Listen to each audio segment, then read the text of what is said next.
2 women, 1 man, a single promise from God. What happened in Abraham's tent 4,000 years ago set in motion a conflict that would span millennia and reshape the entire world. This isn't just ancient history, it's the origin story of a struggle that dominates today's headlines. How did 2 half-brothers, born to the same father, become the ancestors of peoples locked in one of history's longest conflicts? The answer lies buried in the pages of the Bible, in stories of divine promises, family betrayals, and a small strip of land that 3 major religions claim as holy. From the deserts of ancient Mesopotamia to the Roman destruction of Jerusalem, from the rise of Islam to the birth of modern nations, every chapter of this saga adds another layer to a conflict that refuses to end. The seeds planted in Genesis are still bearing fruit today, bitter fruit that affects millions of lives. This is not a story with heroes and villains. It's a tragedy written across centuries where both sides trace their roots to the same patriarch and the same God. Ready to understand how we got here? Let's go back to the beginning. The story begins in a place called of the Chaldeans, an ancient city in Mesopotamia. A man named Abram lived there with his wife Sarai and his father Terah. Life was ordinary until God spoke. In Genesis 12, s. 1-3 we read God's words to Abram, "Get thee out of thy country, and from thy kindred and from thy father's house, and to a land that I will show thee, and I will make of thee a great nation. And I will bless thee, and make thy name great, and thou shalt be a blessing. And I will bless them that bless thee, and curse him that curseth thee. And in thee shall all families of the earth be blessed."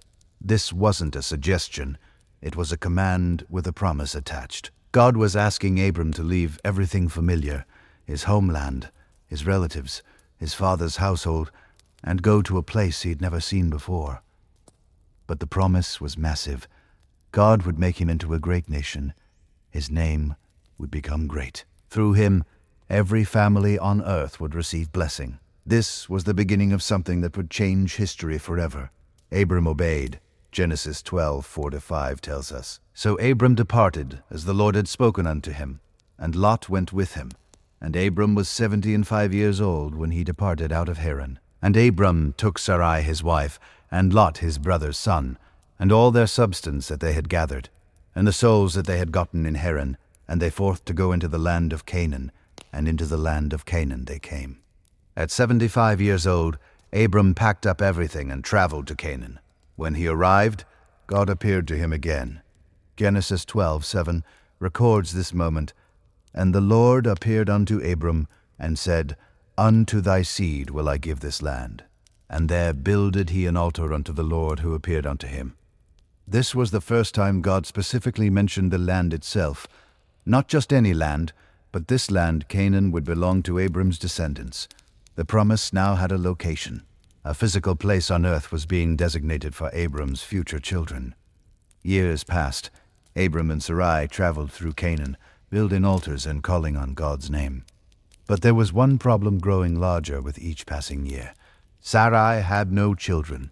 In Genesis 16:1, the text states plainly, Now Sarai, Abram's wife, bare him no children, and she had a handmaid, an Egyptian whose name was Hagar. 10 years had gone by since they arrived in Canaan. Abram was now 85 years old, and Sarai was 75. The promise of descendants seemed impossible. Sarai decided to take matters into her own hands. Genesis 16:2-3 shows her plan. And Sarai said unto Abram, Behold now, the Lord hath restrained me from bearing. I pray thee, go in unto my maid. It may be that I may obtain children by her. And Abram hearkened to the voice of Sarai.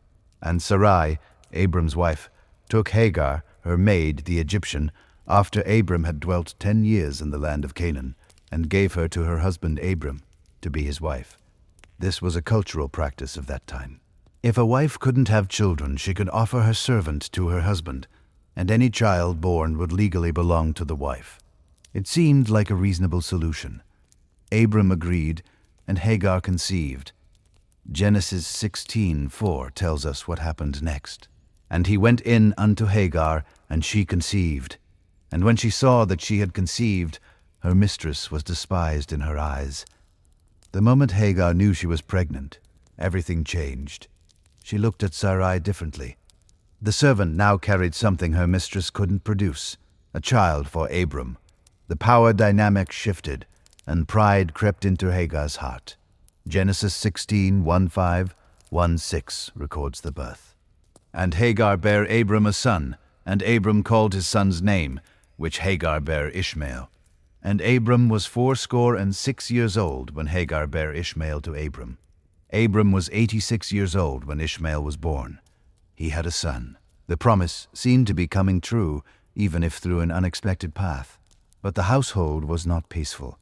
The relationship between Sarai and Hagar had already fractured before Ishmael was even born. Genesis 16:4-6 captures the conflict. And when she saw that she had conceived, her mistress was despised in her eyes. And Sarai said unto Abram, My wrong be upon thee.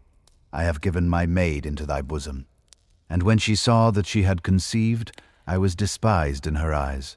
The Lord judge between me and thee. But Abram said unto Sarai, Behold, thy maid is in thy hand. Do to her as it please thee. And when Sarai dealt hardly with her, she fled from her face. Sarai felt disrespected in her own home. She blamed Abram, even though the plan had been her idea. Abram, perhaps unwisely, told Sarai to handle it however she wanted. Sarai treated Hagar so harshly that Hagar ran away into the wilderness. She was pregnant and alone in the desert. An angel of the Lord found Hagar by a spring of water. Genesis 16:91 records their conversation. And the angel of the Lord said unto her, Return to thy mistress, and submit thyself under her hands. And the angel of the Lord said unto her, I will multiply thy seed exceedingly, that it shall not be numbered for multitude. And the angel of the Lord said unto her, Behold, thou art with child, and shalt bear a son, and shalt call his name Ishmael, because the Lord hath heard thy affliction. God told Hagar to go back and submit to Sarai. But he also gave her a promise. Her descendants would be too many to count. Her son would be called Ishmael, which means God hears because God had heard her suffering. Hagar returned to Abram's household, but the tension remained. 2 women under one roof, one barren and one fertile, one mistress and one servant. It was a situation destined for conflict. 13 more years passed. Ishmael grew into a young teenager. Then God appeared to Abram again with a new revelation. In Genesis 17:15, God spoke, And when Abram was 90 years old and 9, the Lord appeared to Abram and said unto him, I am the Almighty God. Walk before me and be thou perfect, and I will make my covenant between me and thee, and will multiply thee exceedingly. And Abram fell on his face, and God talked with him, saying, As for me, behold, my covenant is with thee, and thou shalt be a father of many nations. Neither shall thy name any more be called Abram, but thy name shall be Abraham. For a father of many nations have I made thee. God changed Abram's name to Abraham, meaning father of many nations. Then he changed Sarai's name to Sarah. But the most shocking part came next. Genesis 17:1-5. 1:6 says, And God said unto Abraham, As for Sarai thy wife, thou shalt not call her name Sarai, but Sarah shall her name be, and I will bless her and give thee a son also of her. Yea, I will bless her, and she shall be a mother of nations. Kings of people shall be of her. Abraham's response was human and understandable. Genesis 17:17 tells us, Then Abraham fell upon his face and laughed, and said in his heart, Shall a child be born unto him that is 100 years old? And shall Sarah, that is 90 years old, bear? He laughed, not from joy, but from disbelief. He was 99 years old. Sarah was 89. The very idea seemed absurd. Abraham even suggested an alternative. Genesis 17:18 records his words, And Abraham said unto God, Oh, that Ishmael might live before thee. He already had Ishmael. Couldn't the promise be fulfilled through him? But God's answer was clear. Genesis 17:19 states, And God said, Sarah, thy wife shall bear thee a son indeed, and thou shalt call his name Isaac, and I will establish my covenant with him for an everlasting covenant, and with his seed after him. The child would come through Sarah, not Hagar. His name would be Isaac, meaning laughter. God's covenant, the promises, the land, the future would continue through Isaac. A year later, exactly as God promised, Sarah conceived. Genesis 21:13 describes the miracle.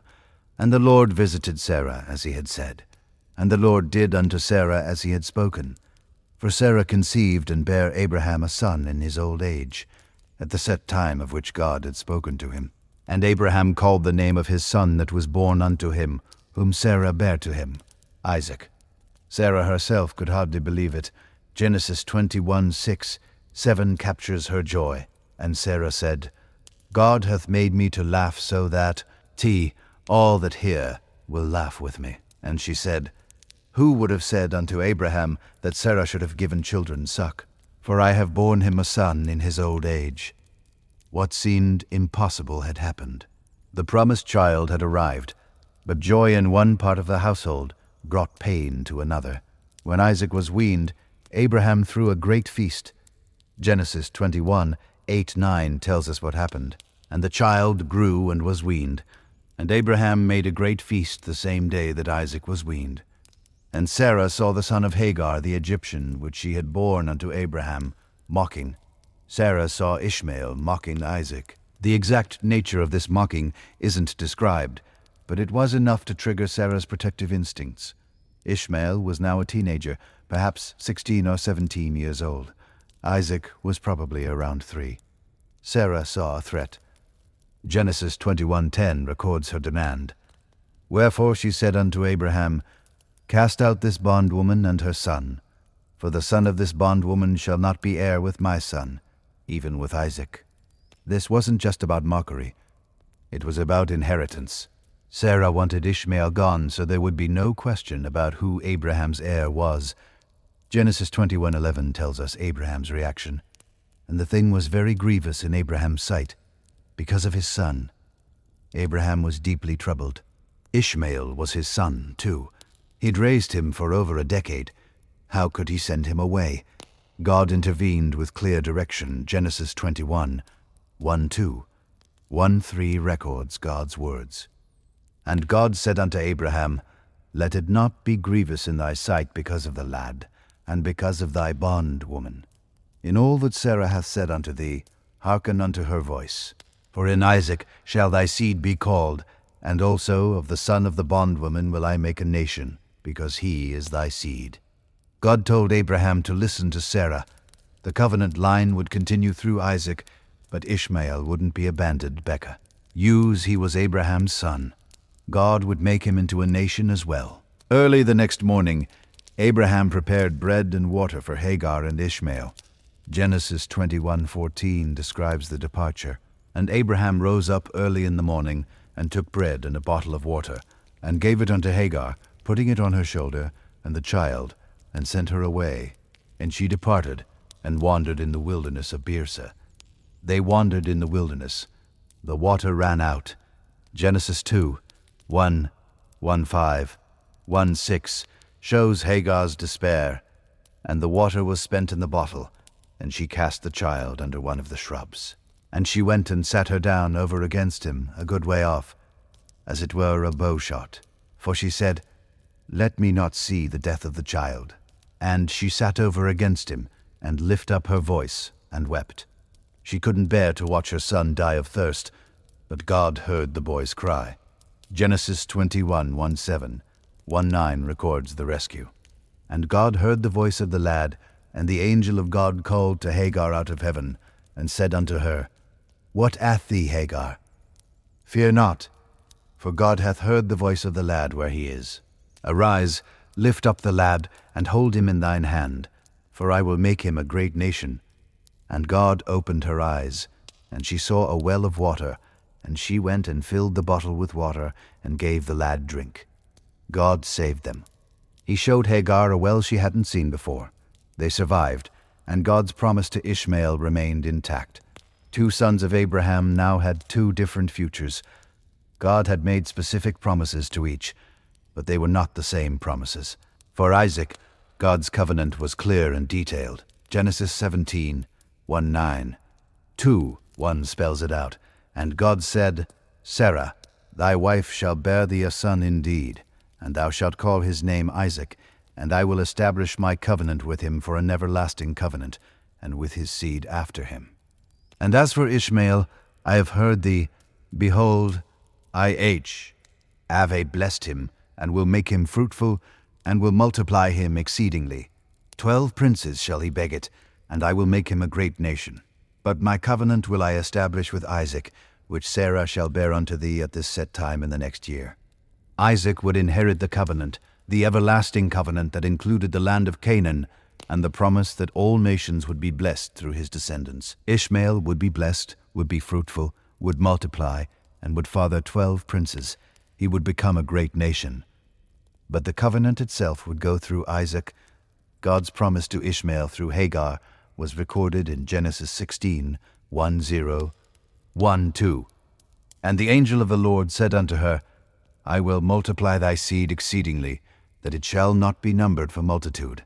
And the angel of the Lord said unto her, Behold, thou art with child, and shalt bear a son, and shalt call his name Ishmael, because the Lord hath heard thy affliction, and he will be a wild man. His hand will be against every man, and every man's hand against him, and he shall dwell in the presence of all his brethren. Ishmael would be a wild man, independent and fierce. His descendants would live in tension with others. He would dwell in the presence of his brothers, meaning his people would live near Isaac's people. This geographic proximity would matter greatly in the centuries to come. Genesis 21:2-1 describes Ishmael's future. And God was with the lad, and he grew and dwelt in the wilderness, and became an archer. And he dwelt in the wilderness of Pan, and his mother took him a wife out of the land of Egypt.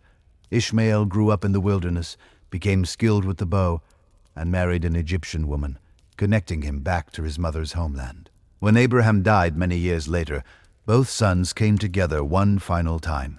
Genesis 25:9 records, and his sons Isaac and Ishmael buried him.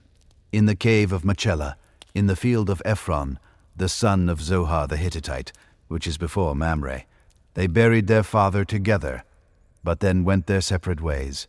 Genesis 25:1-1:8 lists Ishmael's descendants. Now these are the generations of Ishmael, Abraham's son, whom Hagar the Egyptian, Sarah's handmaid, bare unto Abraham. And these are the names of the sons of Ishmael, by their names according to their generations. The firstborn of Ishmael, Nebaj and Kedar, and Adil and Mibam, and Mishma and Duma and Massa, Hadar and Tema, Jetur, Naphish, and Kedema. These are the sons of Ishmael, and these are their names by their towns and by their castles. 12 princes according to their nations. And these are the years of the life of Ishmael, 137 years. And he gave up the ghost, and died, and was gathered unto his people. And they dwelt from Havilah unto Shur, that is before Egypt, as thou goest toward Assyria. And he died in the presence of all his brethren, 12 princes, just as God promised. They settled in the Arabian region from Havilah to Shur near Egypt. 2 branches of Abraham's family now existed, one through Isaac, one through Ishmael, with different destinies but connected by blood. Isaac grew up, married Rebekah, and they had twin sons, Esau and Jacob. From birth, these brothers were in conflict. Genesis 25:2-1. 2:6 describes their arrival. And Isaac entreated the Lord for his wife, because she was barren, and the Lord was entreated of him. And Rebekah his wife conceived, and the children struggled together within her. And she said, If it be so, why am I thus? And she went to inquire of the Lord. And the Lord said unto her, 2 nations are in thy womb, and 2 manner of people shall be separated from thy bowels. And the one people shall be stronger than the other people, and the elder shall serve the younger. And when her days to be delivered were fulfilled, behold, there were twins in her womb, and the first came out red all over, like an hairy garment. And they called his name Esau, and after that came his brother out, and his hand took hold on Esau's heel. And his name was called Jacob, and Isaac was 80 years old when she bare them. Even in the womb they struggled. God told Rebekah that 2 nations were inside her, and the older would serve the younger. This was against custom. The firstborn son always received the greater inheritance and blessing. But God had a different plan. Esau came out first, covered in red hair. Jacob came out gripping Esau's heel as if trying to pull him back. Years later, Esau came in from the field exhausted and hungry. Genesis 25, 2:9-3:4 records what happened. And Jacob saw pottage. And Esau came from the field, and he was faint. And Esau said to Jacob, "Feed me, I pray thee, with that same red pottage, for I am faint." Therefore was his name called Edom. And Jacob said, "Sell me this day thy birthright." And Esau said, "Behold, I am at the point to die, and what profit shall this birthright do to me?" And Jacob said, "Swear to me this day." And he sware unto him, and he sold his birthright unto Jacob. Then Jacob gave Esau bread and pottage of Gentiles, and he did eat and drink, and rose up and went his way. Thus Esau despised his birthright for a bowl of stew. Esau sold his birthright. The birthright meant the oldest son received a double portion of the inheritance and became head of the family. Esau treated it as worthless. Jacob, cunning and ambitious, seized the opportunity, but the birthright wasn't enough. Years later, when Isaac was old and blind, Rebekah and Jacob conspired to steal Esau's blessing. Genesis 27:18-24 describes the deception. And he came unto his father and said, "My father." And he said, "Here am I, who art thou, my son?" And Jacob said unto his father, I am Esau thy firstborn. I have done according as thou badest me. Arise, I pray thee, sit and eat of my venison, that thy soul may bless me. And Isaac said unto his son, How is it that thou hast found it so quickly, my son? And he said, Because the Lord thy God brought it to me. And Isaac said unto Jacob, Come near, I pray thee, that I may feel thee, my son, whether thou be my very son Esau or not. And Jacob went near unto Isaac his father, and he felt him and said, The voice is Jacob's voice, but the hands are the hands of Esau. And he discerned him not, because his hands were hairy as his brother Esau's hands. So he blessed him, and he said, Art thou my very son Esau? And he said, I am. Jacob wore Esau's clothes and goatskins on his arms to feel hairy like his brother. He lied directly to his father's face. Isaac, deceived, gave Jacob the blessing meant for Esau. Genesis 27:27-29 records the blessing, and he came near and kissed him, and he smelled the smell of his raiment, and blessed him, and said, See, the smell of my son is as the smell of a field which the Lord hath blessed. Therefore God give thee of the dew of heaven, and the fatness of the earth, and plenty of corn and wine. Let people serve thee, and nations bow down to thee. Be Lord over thy brethren, and let thy mother's sons bow down to thee. Cursed be every one that curseth thee, and blessed be he that blesseth thee. When Esau discovered what happened, he wept bitterly. Genesis 27:3-4. 3:6 captures his anguish. And when Esau heard the words of his father, he cried with a great and exceeding bitter cry, and said unto his father, Bless me, even me also, O my father. And he said, Thy brother came with subtlety, and hath taken away thy blessing. And he said, Is not he rightly named Jacob? For he hath supplanted me these 2 times. He took away my birthright, and behold, now he hath taken away my blessing. And he said, Hast thou not reserved a blessing for me? Isaac had no blessing left equal to what he'd given Jacob. Esau hated Jacob, and planned to kill him. Jacob had to flee, beginning a 20-year exile. But, despite the deception, God's plan continued. Jacob was the one through whom the covenant would continue, and later God would change his name to Israel. Jacob fled to his uncle Laban's house in Haran, where he worked for 14 years to marry Laban's daughters Leah and Rachel. Through these 2 wives and their handmaids, Jacob had 12 sons. Genesis 35:2-3-2-6 lists them. The sons of Leah, Reuben, Jacob's firstborn, and Simeon and Levi, and Judah and Issachar, and Zebulun the sons of Rachel, Joseph and Benjamin, and the sons of Bilhah, Rachel's handmaid, Dan and Naphtali, and the sons of Zilpah, Leah's handmaid, Gad and Asher. These are the sons of Jacob, which were born to him in Padanaram. These 12 sons would become the 12 tribes of Israel, but before that could happen, the family faced a crisis.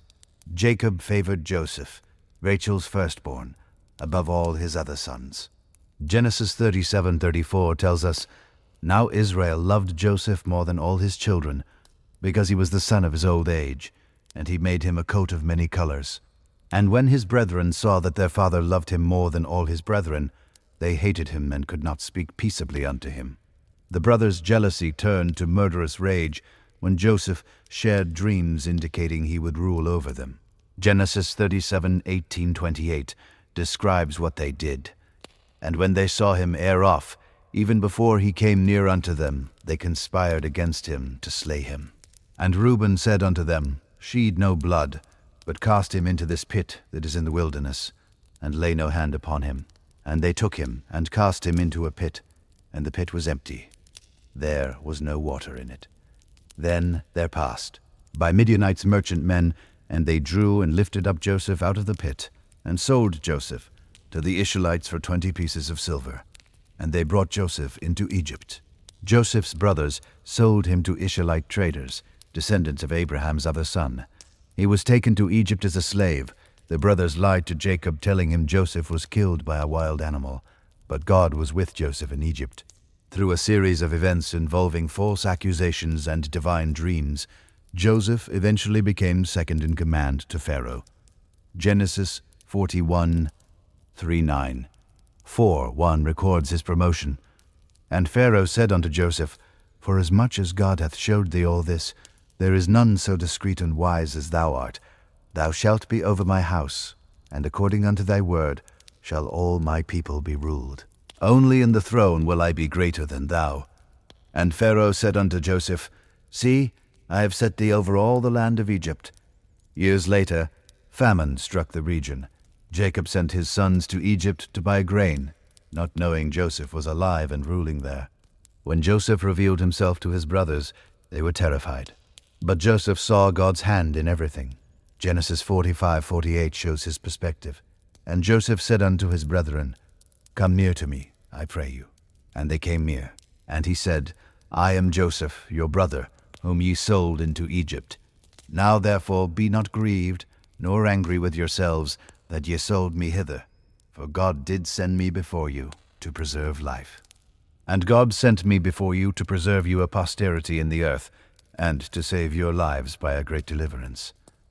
So now it was not you that sent me hither, but God.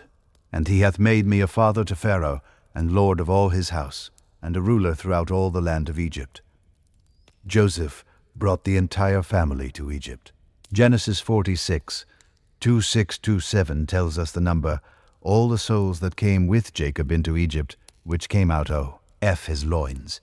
Besides Jacob's sons' wives, all the souls were 66. And the sons of Joseph which were born him in Egypt were 2 souls of the house of Jacob which came into Egypt were 70. 70 people from Jacob's family settled in the land of Canaan in Egypt. There they multiplied rapidly. Genesis 47-27 records, And Israel dwelt in the land of Egypt, in the country of Canaan.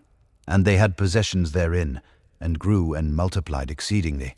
But after Joseph died, everything changed. A new Pharaoh rose who didn't remember Joseph or what he'd done for Egypt. Exodus 16:11 describes what happened. And Joseph died, and all his brethren and all that generation. And the children of Israel were fruitful and increased abundantly, and multiplied and waxed exceeding mighty. And the land was filled with them. Now there arose up a new king over Egypt, which knew not Joseph. And he said unto his people, Behold, the people of the children of Israel are more and mightier than we. Come on, let us deal wisely with them, lest they multiply, and it come to pass that when there falleth out any war, they join also unto our enemies, and fight against us, and so get them up out of the land. Therefore they did set over them taskmasters, to afflict them with their burdens, and they built for Pharaoh treasure cities, Pithom and Ramses. The Israelites became slaves. For 400 years they would remain in bondage in Egypt, exactly as God had foretold to Abraham. Genesis 15:13 had warned. And he said unto Abram, Know of a surety that thy seed shall be a stranger in a land that is not theirs, and shall serve them, and they shall afflict them 400 years. The descendants of Abraham through Isaac and Jacob were now enslaved in a foreign land far from the promised territory of Canaan. The Israelites had been slaves in Egypt for generations when God raised up a deliverer.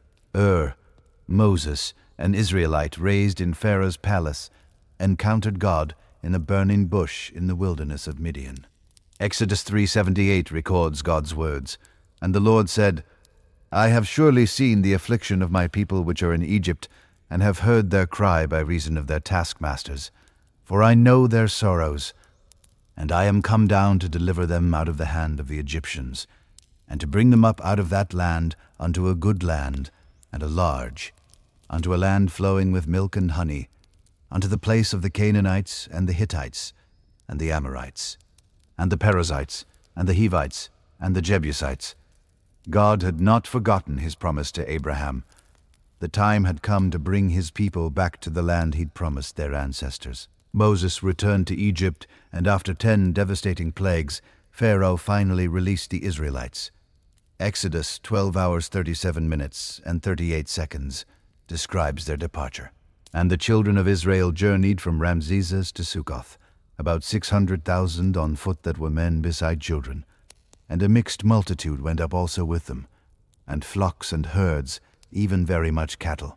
600,000 men, plus women and children, perhaps 2 million people total, left Egypt, but Pharaoh changed his mind and pursued them with his army. God trapped the Egyptian forces at the Red Sea. Exodus 14, 2:1-2 tells what happened. And Moses stretched out his hand over the sea. And the Lord caused the sea to go back by a strong east wind all that night, and made the sea dry land. And the waters were divided, and the children of Israel went into the midst of the sea upon the dry ground. And the waters were a wall unto them on their right hand and on their left. The Israelites crossed on dry ground, but when the Egyptians followed, the waters crashed down and destroyed them. Free at last the people traveled to Mount Sinai. There God gave Moses the law, commandments, and regulations that would govern how his people lived. Exodus 1:9-5. 6 explains the purpose. Now therefore, if ye will obey my voice indeed, and keep my covenant, then ye shall be a peculiar treasure unto me above all people. For all the earth is mine, and ye shall be unto me a kingdom of priests, and an holy nation. God was forming them into a nation with himself as their king. At Sinai, he gave them the 10 commandments and detailed instructions for worship, including plans for a portable sanctuary called the tabernacle. But the journey from Egypt to Canaan should have taken only weeks. Instead, it took 40 years. Numbers 13 and 14 explain why Moses sent 12 spies into Canaan to scout the land. Numbers 13, 2:7-8 records their report, and they told him and said, We came unto the land whither thou sentest us, and surely it floweth with milk and honey, and this is the fruit of it. Nevertheless, the people be strong that dwell in the land, and the cities are walled and very great. And moreover, we saw the children of Anak there. The land was everything God promised, but the inhabitants were powerful, and the cities fortified. 10 of the 12 spies gave a terrifying report. Numbers 13, 3:1-3 captures their fear. But the men that went up with him said, We be not able to go up against the people, for they are stronger than we. And they brought up an evil report of the land which they had searched unto the children of Israel, saying, The land through which we have gone to search it is a land that eateth up the inhabitants thereof. And all the people that we saw in it are men of a great stature.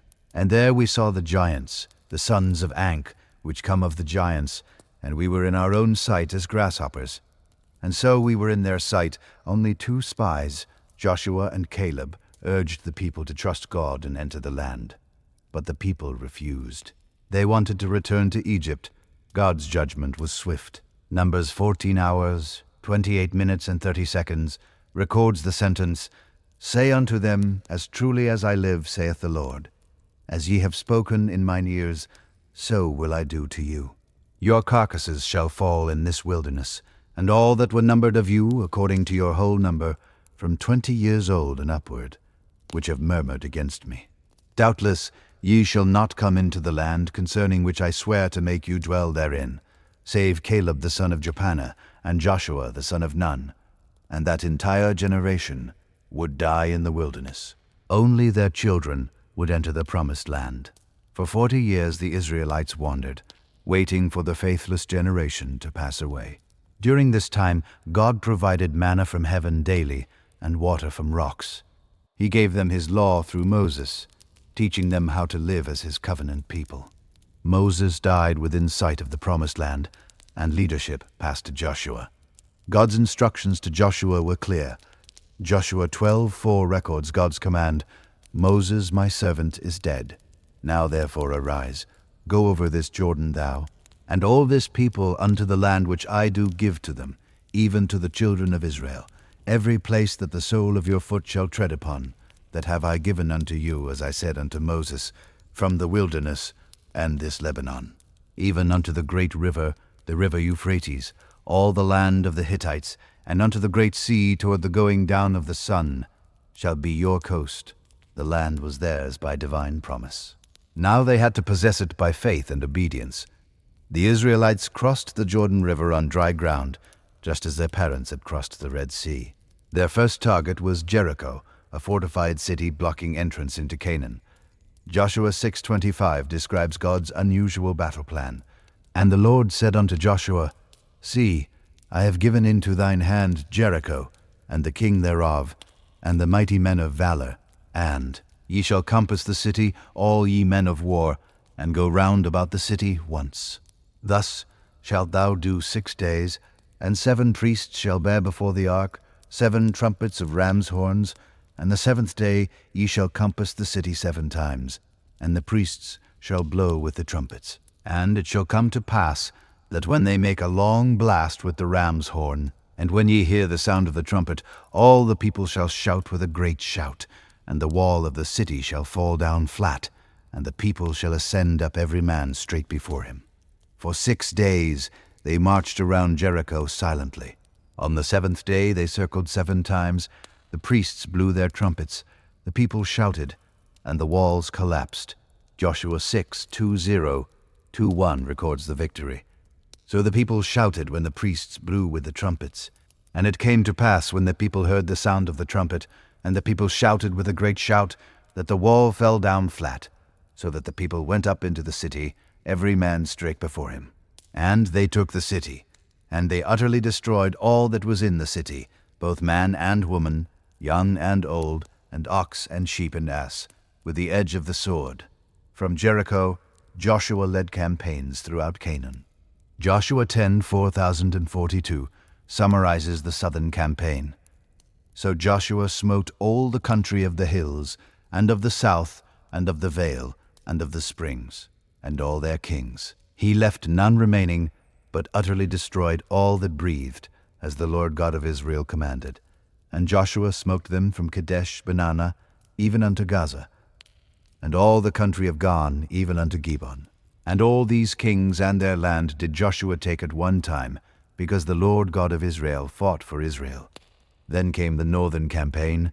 Joshua 11:1-6-1-8 describes the extent. So Joshua took all that land, the hills, and all the south country, and all the land of Gan, and the valley, and the plain, and the mountain of Israel, and the valley of the same, even from the Mount Halak that goeth up to Seir, even to Balgard in the valley of Lebanon under Mount Hermon.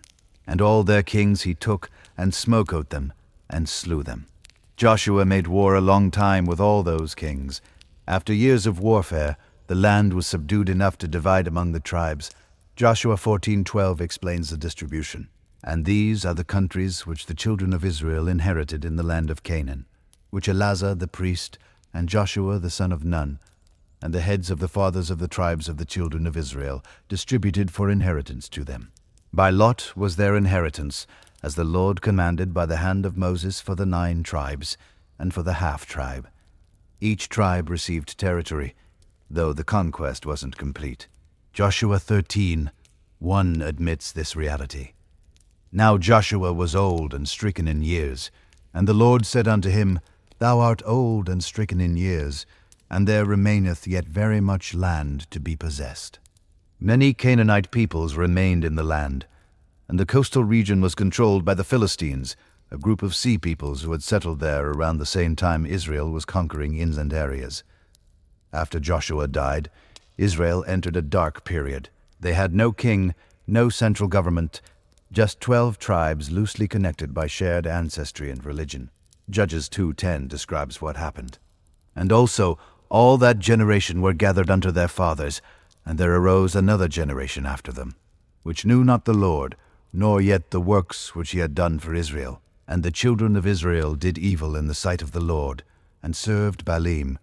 And they forsook the Lord God of their fathers, which brought them out of the land of Egypt, and followed other gods, of the gods of the people that was, round about them, and bowed themselves unto them, and provoked the Lord to anger. The new generation forgot God, and began worshipping Canaanite deities. God allowed surrounding nations to oppress them.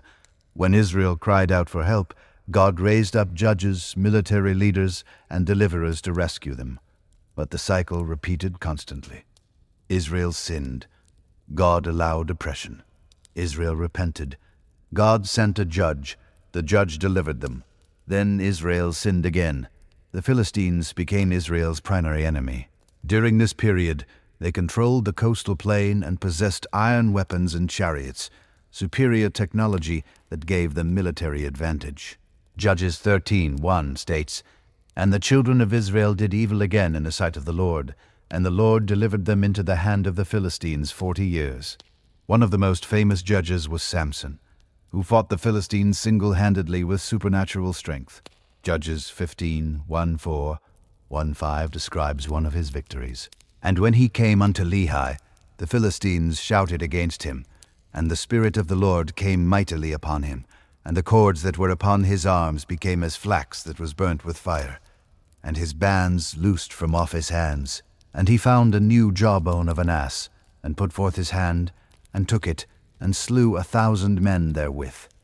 But even Samson couldn't break Philistine power permanently. The period of Judges lasted about 300 years, characterized by instability, moral decline, and constant warfare with neighboring peoples. Judges 21:25 sums up the era. In those days there was no king in Israel. Every man did that which was right in his own eyes. Without unified leadership, Israel couldn't drive out their enemies or maintain faithfulness to God. God raised up Samuel as the last judge and first prophet of a new era. Samuel judged Israel faithfully, but as he grew old, the people needed a change. 1 Samuel 8:45 records their request. Then all the elders of Israel gathered themselves together, and came to Samuel unto Ramah, and said unto him, Behold, thou art old, and thy sons walk not in thy ways. Now make us a king to judge us like all the nations. They wanted a king like surrounding nations had. Samuel was displeased, but God told him the people weren't rejecting Samuel. They were rejecting God as their king. God instructed Samuel to warn them what a human king would do, but ultimately to give them what they wanted. 1 Samuel 9:1-5-1-7 describes how God chose Israel's first king. Now the Lord had told Samuel in his ear, the day before Saul came, saying, Tomorrow, about this time, I will send thee a man out of the land of Benjamin, and thou shalt anoint him to be captain over my people Israel, that he may save my people out of the hand of the Philistines. For I have looked upon my people, because their cry is come unto me. And when Samuel saw Saul, the Lord said unto him, Behold the man whom I spake to thee of, this same shall reign over my people. Saul was from the tribe of Benjamin, tall and impressive in appearance. Samuel anointed him privately, then publicly confirmed him as king. 1 Samuel 10:24 records the moment. And Samuel said to all the people, See ye him whom the Lord hath chosen, that there is none like him among all the people. And all the people shouted and said, God save the king.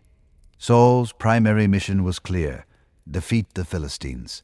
His early reign showed promise 1 Samuel 14 hours 47 minutes and 48 seconds summarizes his military campaigns. So Saul took the kingdom over Israel and fought against all his enemies on every side, against Moab, and against the children of Ammon, and against Edom, and against the kings of Zobah, and against the Philistines. And whithersoever he turned himself, he vexed them, and he gathered an host, and smote he Amalekites, and delivered Israel out of the hands of them that spoiled them. But Saul repeatedly disobeyed God's direct commands. His kingship turned tragic. God rejected him as king and sent Samuel to anoint a replacement, a young shepherd named David from Bethlehem. David first appears as a boy bringing supplies to his brothers at the battlefront. There he encountered Goliath, a Philistine giant who challenged Israel's army. 1 Samuel 17, 4:5, 4:7 records David's faith-filled response. Then said David to the Philistine, Thou comest to me with a sword, and with a spear, and with a shield. But I come to thee in the name of the Lord of hosts, the God of the armies of Israel, whom thou hast defied. This day will the Lord deliver thee into mine hand, and I will smite thee, and take thine head from thee. And I will give the carcasses of the host of the Philistines this day unto the fowls of the air, and to the wild beasts of the earth, that all the earth may know that there is a God in Israel. And all this assembly shall know that the Lord saveth not with sword and spear, for the battle is the Lord's, and he will give you into our hands. David killed Goliath with a sling and stone, then cut off his head with the giant's own sword. This victory made David a national hero and began his rise to power. Years of conflict followed between Saul's house and David's supporters. After Saul died in battle against the Philistines, David became king of Judah first, then eventually over all Israel. 2 Samuel 5, 1, 3 describes his coronation. Then came all the tribes of Israel to David unto Hebron, and spake, saying, Behold, we are thy bone and thy flesh. Also in time past, when Saul was king over us, thou wast he that leadest out, and broughtest in Israel. And the Lord said to thee, Thou shalt feed my people Israel, and thou shalt be a captain over Israel. So all the elders of Israel see. Arme to the king to Hebron. And King David made a league with them in Hebron before the Lord, and they anointed David king over Israel. David's first strategic move was capturing Jerusalem from the Jebusites. 2 Samuel 56, 7 records the conquest. And the king and his men went to Jerusalem unto the Jebusites, the inhabitants of the land, which spake unto David, saying, Except thou take away the blind and the lame, thou shalt not come in hither, thinking David cannot come in hither. Nevertheless, David took the stronghold of Zion. The same is the city of David. Jerusalem became his capital, a city that belonged to no single tribe, positioned between the northern and southern territories, perfect for uniting the nation. David decisively defeated the Philistines. 2 Samuel 5, 1-7-2-0 describes one key battle. But when the Philistines heard that they had anointed David king over Israel, all the Philistines came up to seek David, and David heard of it, and went down to the hold. The Philistines also came and spread themselves in the valley of Rephaim. And David inquired of the Lord, saying, Shall I go up to the Philistines? Wilt thou deliver them into mine hand? And the Lord said unto David, Go up, for I will doubtless deliver the Philistines into thine hand. And David came to Baal-perazim, and David smote them there, and said, The Lord hath broken forth upon mine enemies before me as the breach of waters. Under David, Israel's borders expanded to their greatest extent. 2 Samuel 8, 1-6 summarizes his conquests. And after this it came to pass that David smote the Philistines and subdued them. And David took Methegama out of the hand of the Philistines. And he smote Moab and measured them with a line, casting them down to the ground. Even with 2 lines measured he to put to death, and with 1 full line to keep alive.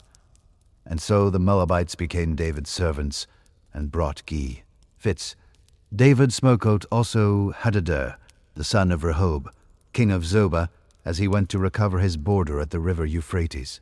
And David took from him 1,000 chariots, and 700 horsemen, and 20,000 footmen. And David houghed all the chariot horses, but reserved of them for 100 chariots.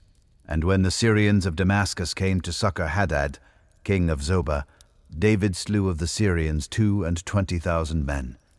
Then David put garrisons in Syria of Damascus. And the Syrians became servants to David and brought gifts, and the Lord preserved David whithersoever he went. David wanted to build a permanent temple for God, but God said no.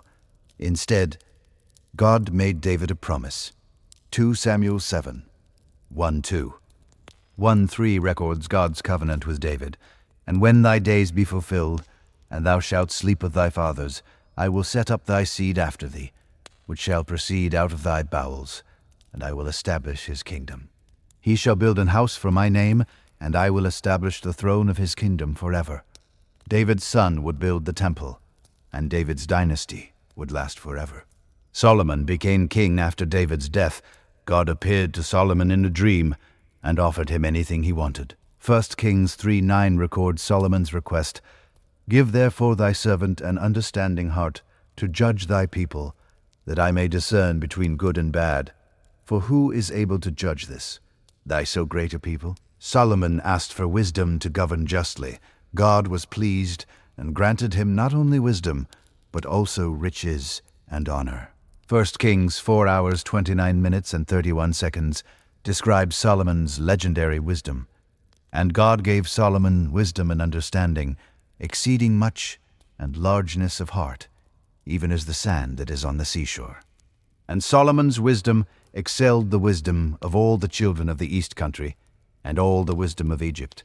For he was wiser than all men, than Ethan the Ezrite, and Heman, and Cal, and Dada, the sons of Mahal, and his fame was in all nations round about. Solomon's primary achievement was building the temple in Jerusalem. 1 Kings 6:12 records the beginning. And it came to pass in the 480th year, after the children of Israel were come out of the land of Egypt, in the 4th year of Solomon's reign over Israel, in the month Zeh, which is the 2nd month, that he began to build the house of the Lord. And the house which King Solomon built for the Lord, the length thereof was 60 cubits, and the breadth thereof 20 cubits, and the height thereof 30 cubits. What is the temple took 7 years to build. When completed, Solomon brought the Ark of the Covenant into the Holy of Holies. 1 Kings 8:10-11 describes what happened. And it came to pass when the priests were come out of the holy place, that the cloud filled the house of the Lord, so that the priests could not stand to minister, because of the cloud. For the glory of the Lord had filled the house of the Lord. God's presence filled the temple in visible form. Jerusalem was now not just the political capital, but the religious center of Israel. Solomon's reign was marked by unprecedented prosperity. 1 Kings 10:2-3. 2 describes his wealth. So King Solomon exceeded all the kings of the earth for riches and for wisdom. And all the earth sought to Solomon to hear his wisdom, which God had put in his heart.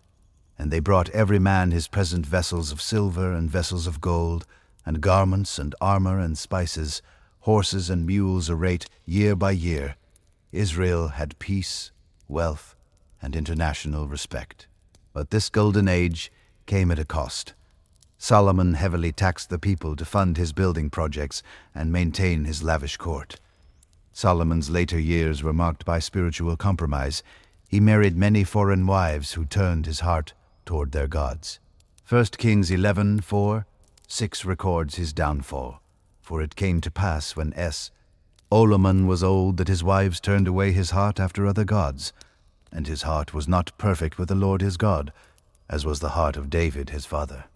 For Solomon went after Ash, the goddess of the Zidonians, and after Milcom, the abomination of the Ammonites.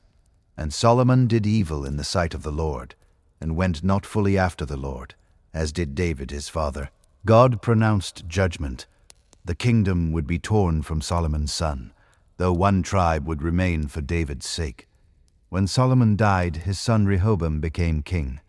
The people came with a request. 1 Kings 1-2-3. 4 records their appeal that they sent and called him. And Jeroboam and all the congregation of Israel came and spake unto Rehoboam, saying, Thy father made our yoke grievous. Now therefore make thou the grievous service of thy father, and his heavy yoke which he put upon us lighter, and we will serve thee. Rehoboam consulted his advisers. The elders counseled him to lighten the burden, but his young friends urged him to be even harsher. Rehoboam foolishly followed the young men's advice. 1 Kings 12:13, 1:4 records his response. And the king answered the people roughly, and forsook the old men's counsel that they gave him, and spake to them after the counsel of the young men, saying, My father made your yoke heavy, and I will add to your yoke. My father also chastised you with whips, but I will chastise you with scorpions. The 10 northern tribes immediately rebelled.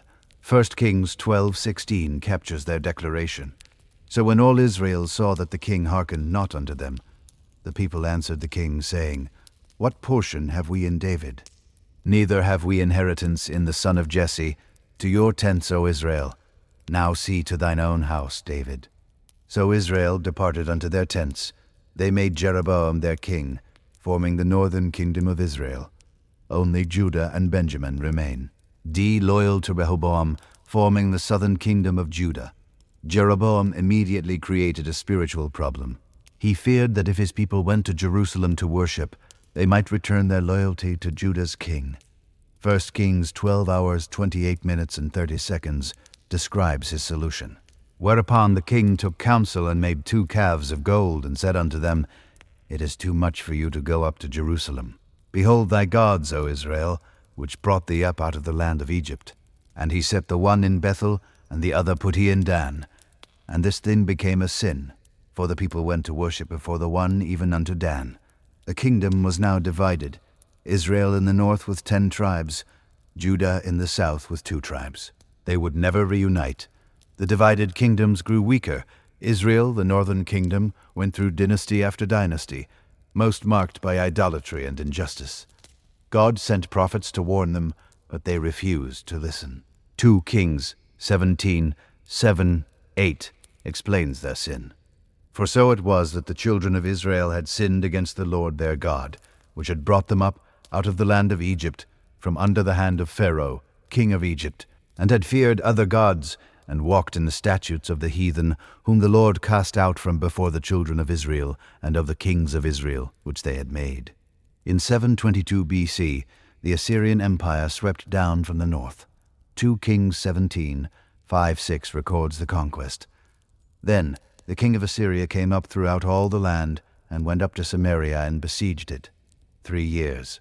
In the 9th year of Hosea, the king of Assyria took Samaria, and carried Israel away into Assyria, and placed them in Hala and in Habor, by the river of Golan, and in the cities of the Mess.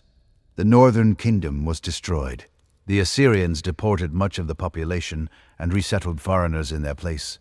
The 10 northern tribes were scattered and lost to historic. Judah survived another 136 years, but they followed the same path of idolatry. God sent prophets like Isaiah, Jeremiah, and Ezekiel to warn them, but the people and their kings refused to repent. Babylon rose as the dominant power after Assyria fell. In 605 BC, Babylon began its conquest of Judah. 2 Kings 24:104 describes one deportation. At that time, the servants of Nebuchadnezzar, king of Babylon, came up against Jerusalem, and the city was besieged. And Nebuchadnezzar, king of Babylon, came against the city, and his servants did besiege it. And Jehoiakim, the king of Judah, went out to the king of Babylon, he and his mother and his servants, and his princes and his officers. And the king of Babylon took him in the 8th year of his reign, and he carried out thence all the treasures of the house of the Lord, and the treasures of the king's house, and cut in pieces all the vessels of gold, which Solomon king of Israel had made in the temple of the Lord, as the Lord had said. And he carried away all Jerusalem, and all the princes and all the mighty men of valor, even 10,000 captives, and all the craftsmen and smiths. None remained save the poorest sort of the people of the land. Babylon took the best and brightest into exile. 11 years later, when Judah's puppet king rebelled, Babylon returned to finish the job. 2 Kings 25:8-1 records Jerusalem's destruction. And in the 5th month, on the 7th day of the month, which is the 19th year of King Nebuchadnezzar, king of Babylon, came Nebuzaradan, captain of the guard, a servant of the king of Babylon, unto Jerusalem. And he burnt the house of the Lord, and the king's house, and all the houses of Jerusalem, and every great man's house burnt he with fire, and all the army of the Sholves that were with the captain of the guard brake down the walls of Jerusalem round about. Now the rest of the people that were left in the sea, Iti and the fugitives that fell away to the king of Babylon, with the remnant of the multitude, did Nebuzaradan, the captain of the guard, carry away. Solomon's temple was destroyed. Jerusalem's walls were demolished. The royal line of David was deported to Babylon. The land God promised to Abraham lay in ruins, its people scattered among the nations. The Jews lived in Babylon for 70 years, exactly as the prophet Jeremiah had predicted. Then Persia conquered Babylon, and a new king took the throne. His name was Cyrus, and he did something unprecedented. Ezra 1:1. 3 records his decree, now in the first year of Cyrus, king of Persia, that the word of the Lord by the mouth of Jeremiah might be fulfilled. The Lord stirred up the spirit of Cyrus, king of Persia, that he made a proclamation throughout all his kingdom, and put it also in writing, saying, Thus saith Cyrus, king of Persia, The Lord God of heaven hath given me all the kingdoms of the earth, and he hath charged me to build him an house at Jerusalem, which is in Judah. Who is there among you of all his people? His God be with him, and let him go up to Jerusalem, which is in Judah, and build the house of the Lord God of Israel. He is the God which is in Jerusalem. Cyrus gave the Jews permission to return home and rebuild God's temple. He even returned the temple treasures that Nebuchadnezzar had stolen. Ezra 178 tells us, Also, Cyrus the king brought forth the vessels of the house of the Lord, which Nebuchadnezzar had brought forth out of Jerusalem, and had put them in the house of his gods. Even those did Cyrus king of Persia bring forth by the hand of Mithrath the treasurer, and numbered them unto Sheshbazzar, the prince of Judah. Nearly 50,000 people made the journey back to Jerusalem. Ezra 264:65 gives the count. The whole congregation together was 40 and 2, 33 score beside their servants and their maids of war. There were 7,337, and there were among them 200 singing men and singing women. They returned to a ruined city and began rebuilding. The first priority was God's temple. Ezra 3:10-11 describes the foundation ceremony. And when the builders laid the foundation of the temple of the Lord, they set the priests in their apparel with trumpets, and the Levites, the sons of Asaph, with cymbals to praise the Lord after the ordinance of David, king of Israel. And they sang together by course in praising and giving thanks unto the Lord, because he is good, for his mercy endureth forever, toward Israel. And all the people shouted with a great shout when they praised the Lord, because the foundation of the house of the Lord was laid. But the celebration was mixed with tears. Ezra 3:12 explains why. But many of the priests and Levites and chief of the fathers, who were ancient men that had seen the first house when the foundation of this house was laid before their eyes, wept with a loud voice. And many shouted aloud for joy, Woo! The old men who remembered Solomon's magnificent temple wept because this new one seemed so small in comparison. Opposition from surrounding peoples slowed the work for years. Finally, encouraged by the prophets Haggai and Zechariah, the Jews completed the temple. Ezra 6:14-15 records the moment. And the elders of the Jews builded, and they prospered through the prophesying of Haggai the prophet and Zechariah the son of Iddo. And they builded and finished it according to the commandment of the God of Israel, and according to the commandment of Cyrus and Darius and Artaxerxes, king of Persia. And this house was finished on the 3rd day of the month Adar, which was in the 6th year of the reign of Darius the king. The second temple stood in Jerusalem, though the nation remained under Persian control. Later, the Greeks conquered Persia, and Judea passed into Greek hands. The land changed rulers multiple times over the following centuries, but the Jewish people maintained their identity and their connection to Jerusalem and the temple. Rome arrived in 63 BC. The Roman general Pompey captured Jerusalem and made Judea a client state of Rome. The Jews chafed under Roman rule. Rome appointed puppet kings, collected heavy taxes, and showed little respect for Jewish customs. Tensions simmered for decades until they finally exploded. In 66 AD, the Jews launched a full-scale revolt against Rome. The war was brutal, Roman legions surrounded Jerusalem in 70 AD under the command of Titus, the emperor's son. The Jewish historian Josephus, who witnessed the siege, described the horrors of starvation and desperation inside the walls. When the Romans finally breached the defenses, they showed no mercy. The temple, the second temple that had stood for nearly 600 years, was burned and destroyed. Jesus had predicted this decades earlier. In the Gospel of Luke 21, SS 5 and 6, we read, "And as some spake of the temple, how it was adorned with goodly stones and gifts, he said, As for these things which ye behold, the days will come in the which there shall not be left one stone upon another that shall not be thrown down." That prophecy came true in 70 AD. The temple was completely demolished. The Romans slaughtered thousands and took many more as slaves throughout the empire. Jerusalem lay in ruins, its population decimated. But the Romans weren't finished with the Jewish people yet. About 60 years later, another revolt erupted. In 132 AD, a man named Simon Bar Kokhba led a second major Jewish rebellion against Rome. Many Jews believed he was the Messiah who would restore Israel's independence. For 3 years, the rebels held territory and even minted their own coins. But Rome sent massive reinforcements. The Emperor Hadrian was determined to crush Jewish resistance permanently. Roman legions systematically destroyed every rebel stronghold. The final battle took place at Betar Bar Kokhba's fortress.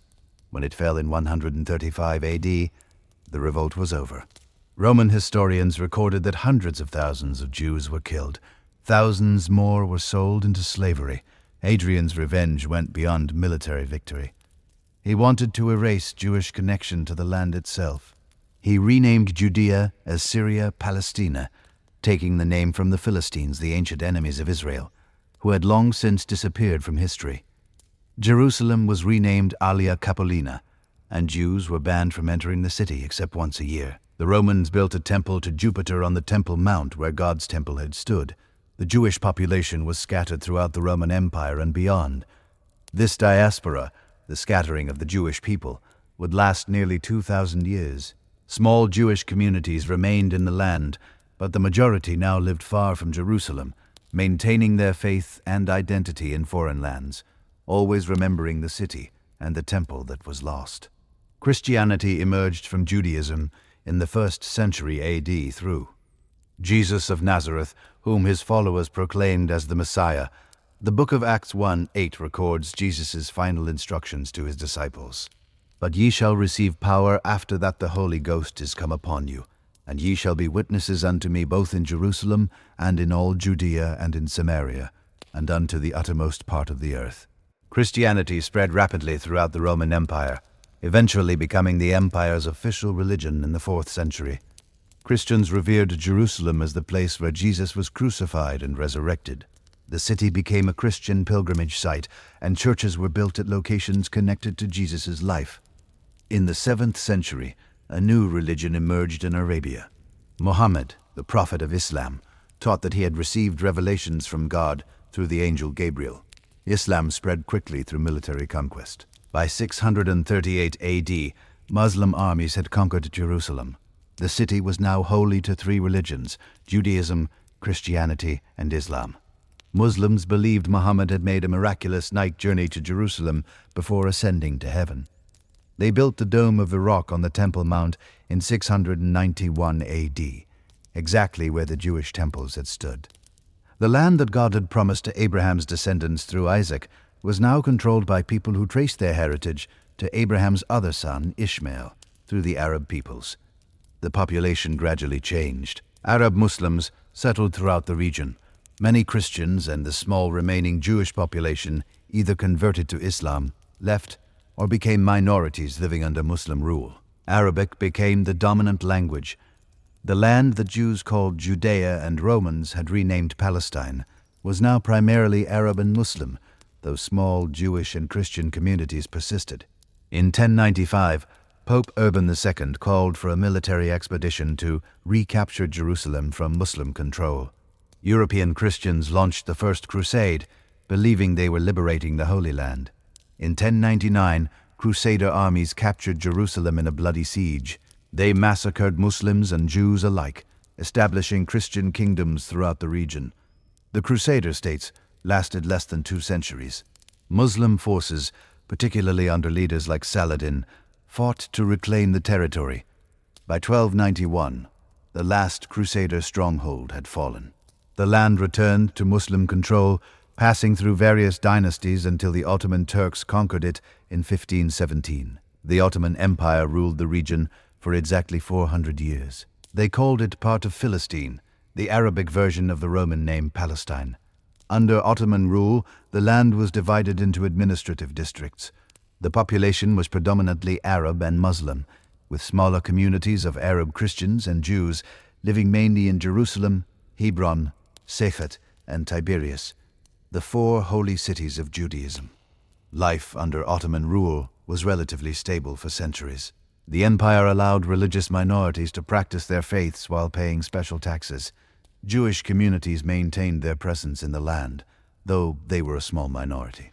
Most Jews still lived scattered throughout Europe, North Africa, and the Middle East, always praying for a return to Jerusalem, but with no political means to make it happen. In the late 1800s, Jews in Europe faced increasing persecution. Violent attacks called pogroms swept through Russia and Eastern Europe. Even in supposedly enlightened Western Europe, anti-Jewish sentiment was rising. A Jewish journalist named Theodor Herzl witnessed this hatred firsthand in France and concluded that Jews would never be safe until they had their own nation. Herzl founded the Zionist movement in 1897, calling for the establishment of a Jewish homeland in the ancient land of Israel. Small groups of Jews began immigrating to Palestine, then still part of the Ottoman Empire. They bought land and established agricultural settlements. The Arab population, which had lived there for over 1,000 years, watched with growing unease as these newcomers arrived, speaking of reclaiming their ancestral homeland. World War I changed everything. The Ottoman Empire sided with Germany and lost. Britain took control of Palestine under a League of Nations mandate in 1917. That same year, British Foreign Secretary Arthur Balfour issued a declaration that would reshape the region's future. The Balfour Declaration stated, "His Majesty's government view with favor the establishment in Palestine of a national home for the Jewish people, and will use their best endeavors to facilitate the achievement of this object. It being clearly understood that nothing shall be done which may prejudice the civil and religious rights of existing non-Jewish communities in Palestine, Britain promised support for a Jewish homeland, while also promising to protect Arab rights. These were contradictory promises that Britain would prove unable to keep. The Arab population, which made up about 90% of Palestine at the time, had not been consulted. They saw the Balfour Declaration as a betrayal, foreigners giving away their land to other foreigners. Jewish immigration to Palestine increased dramatically under British rule, especially after 1933, when Hitler came to power in Germany. Jews fled Europe in growing numbers, seeking safety from Nazi persecution. By the end of World War II and the Holocaust, in which 6 million Jews were murdered, the surviving Jewish population desperately needed refuge. The Arab population felt their fears were being realized. In 1920, Arabs had made up roughly 90% of Palestine's population. By 1947, Jews comprised about 1,003 of the population, having increased from Abu T 56,000 in 1918 to over 600,000. Arabs saw their majority shrinking and their land being purchased by Jewish organizations. Riots and violence broke out repeatedly between Arab and Jewish communities. Britain found itself caught between competing nationalist movements. Jewish Zionists wanted an independent Jewish state. Palestinian Arabs wanted an independent Arab state. Both had legitimate claims. Jews pointing to their ancient connection to the land and their desperate need for a homeland after the Holocaust. Arabs pointing to their continuous presence there for over 1,000 years. Britain tried various partition plans, trying to separate the two populations, but nothing satisfied both sides. Jewish underground organizations launched attacks against British targets, demanding independence. Arab leaders rejected any partition that would create a Jewish state. The violence grew worse. Britain, exhausted by World War II and unable to resolve the conflict, announced in 1947 that it would withdraw, and turn the problem over to the United Nations. The United Nations proposed a partition plan in November 1947. Palestine would be divided into separate Jewish and Arab states, with Jerusalem under international control. The Jewish leadership accepted the plan. Though many felt the proposed borders were inadequate, the Arab leadership and surrounding Arab nations rejected it completely. When Britain withdrew on May 14, 1948, the Jewish leadership immediately declared the establishment of the State of Israel. The next day, 5 Arab armies from Egypt, Jordan, Syria, Lebanon, and Iraq invaded, determined to destroy the newborn state. Arab leaders told Palestinian Arabs to temporarily leave their homes until the Jewish state was crushed, promising they would return victorious. The opposite happened. Against overwhelming odds, Israel not only survived, but expanded beyond the UN partition lines. When armistice agreements were signed in 1949, Israel controlled about 78% of what had been Mandate Palestine. Jordan occupied the West Bank and East Jerusalem, including the Old City with the Temple Mount. Egypt controlled the Gaza Strip. But for Palestinians, 1948 was the Nakba, the catastrophe. Approximately 700,000 Palestinian Arabs became refugees. Some fled the fighting, others were expelled by Israeli forces. Still others left believing Arab promises they would soon return. Their villages were destroyed or repopulated with Jewish immigrants. They scattered to refugee camps in the West Bank, Gaza, Jordan, Lebanon, and Syria. No Palestinian state was created. The two-state solution proposed by the UN never materialized. Arab nations refused to make peace with Israel. Israel refused to allow refugees to return, fearing they would undermine the Jewish majority. The Palestinians found themselves a people without a country, living under Israeli, Jordanian, or Egyptian control, or in refugee camps across the region.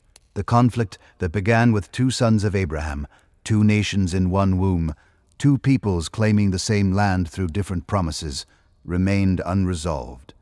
The ancient tensions had transformed into a modern conflict that continues to this day. If this journey through biblical history opened your eyes to something new, hit that subscribe button. We're committed to bringing you more stories from Scripture that connect ancient truth to modern reality. Share this video with someone who's ever wondered how this all started. Maybe a friend who's confused by the news, a family member interested in biblical prophecy, or anyone who wants to understand one of the world's most complicated conflicts from its very beginning. Drop a comment below telling us what surprised you most in this story. Was it the connection between Ishmael and Isaac? The CT that this conflict is literally thousands of years old, or maybe something else entirely. Remember, understanding the past doesn't solve the present, but it does help us pray more intelligently, think more clearly, and approach complex issues with wisdom rather than just emotion. Thanks for watching, and we'll see you in the next.